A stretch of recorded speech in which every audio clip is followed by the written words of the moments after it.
Welcome back to my channel friends. आज आपण बनवणार आहोत साबुदाणा खिचडी.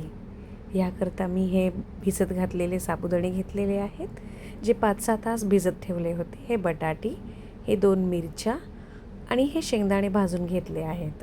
आता हे शेंगदाणे आपण कुटून घेऊया. मिक्सरमधनं काढलेले आहेत.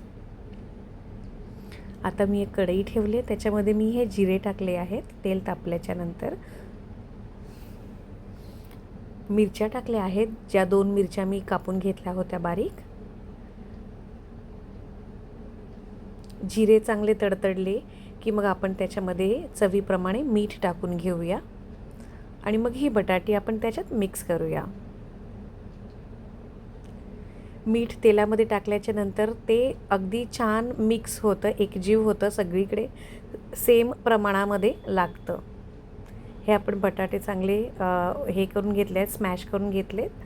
आता आपण हे भिजवलेले साबुदाणे त्याच्यात घातले आहेत. ह्याला आपण छान नीट मिक्स करून घेऊया. आता ह्याच्यामध्ये आपण शेंगदाण्याचा कूट जो आपण केला होता तो आपण ह्याच्यामध्ये मिक्स करूया.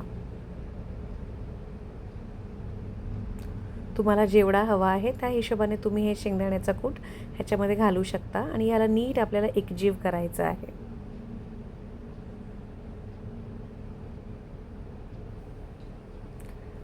अगदी छान आणि सहज होणारी आणि सगळ्यांना आवडते ही साबुदाणा खिचडी महाराष्ट्रीयन घरामध्ये तर नक्कीच बनते आणि उपवासासाठी तर एकदम उत्तम.